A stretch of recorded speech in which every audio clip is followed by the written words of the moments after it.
Hey everyone, today I'm going to review the brand new 1/6 scale figure Robocop 3 from Hot Toys. The box has a beautiful shiny metallic design, making the Robocop illustration and logo almost look as if it's a hologram, like it's going to pop off of the box, especially the way the light hits it at times. The box itself is actually thicker than the average Hot Toys box. That's mainly because of the accessories inside, such as the Jetpack. It's basically encased in a like a metallic gray colored styrofoam with the OCP logo etched into the side, which is pretty nice. The box has really sturdy feel. It is heavy because this is a die-cast figure. The carton slides out to reveal what looks like a big metallic block with the Robocop logo nicely engraved on top of it. That logo looks so cool the way it's etched in there. You want to be really careful with this flap though. It's like a really thin styrofoam and you just don't want it to snap. You just want to keep it as perfect as it came. Like all Hot Toys, the packing is top notch with the figure wrapped in plastic and each accessory given its own cushion slot. The first thing I immediately noticed is that there is more plastic on this figure than die cast. It's not like the experience of when you first get an Iron Man figure and it feels like a piece of metal. You can immediately tell that a lot of this figure, especially the middle, the chest, parts of the arms, the top portion of the thighs, it's all plastic. It seems like most of the metal is actually in the leg itself, or I guess in the body itself. Here are all the accessories laid out, and it's a good amount of stuff. Obviously, because this figure is from Robocop 3, the Jetpack is the standout piece. The base is the standard design, but with the OCP logo on top and Robocop's name stenciled on the side. We've seen this base before. This waist clip is actually very disappointing. For a figure that's supposed to simulate flying, they should have given you a better option. I love how they packaged the face pieces in the Mo, Larry, and Curly style. It's actually pretty funny. You got the one with the pouty lips, you got the one with the angry face, and you got the one that's just like, huh? What do you want from me? And here is Robocop's Auto 9, probably one of the coolest guns to ever be featured in a movie.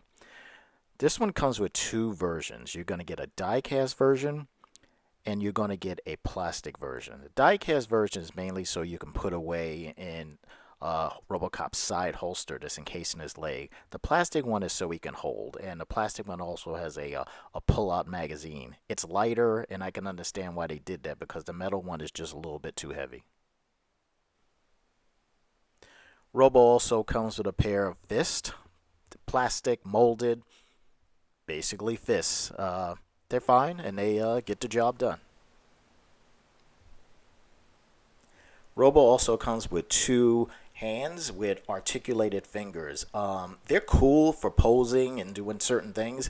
The problem is it's very hard to keep the gun in the hands with the articulated fingers. It keeps falling out. I sort of wish that they had one hand that was molded just to fit the gun standard style.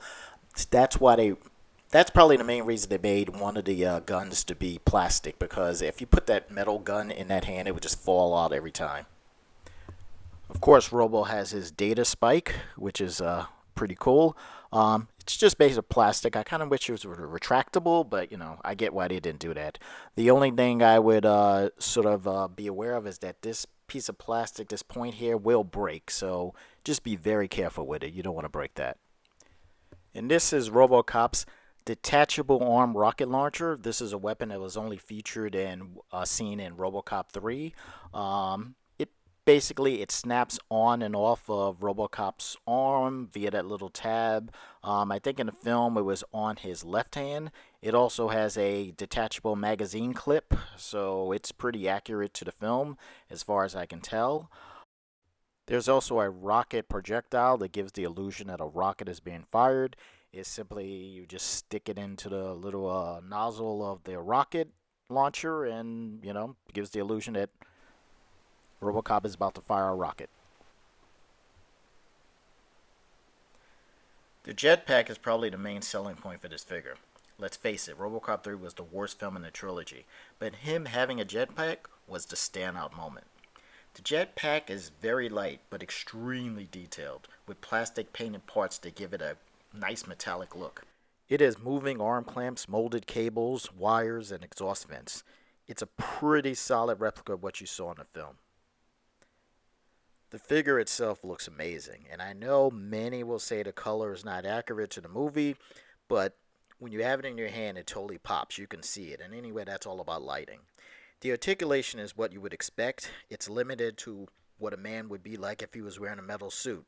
It's stiff in places, but with some patience, you could pull off some really good poses. All of the weight is distributed to the lower legs and feet area, which are the die-cast parts. Everything else is basically plastic, just like the previous version that Hot Toys released. There are some moving parts, such as the pistons on his legs, but overall, the details in this thing are phenomenal. I mean, you just can't stop looking at it.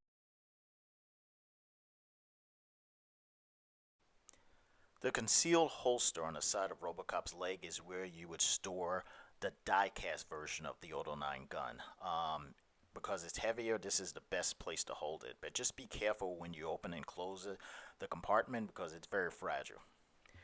Now let's swipe out those faceplates. It's easily done by removing Robocop's dome and sliding out one faceplate and sliding down the next one.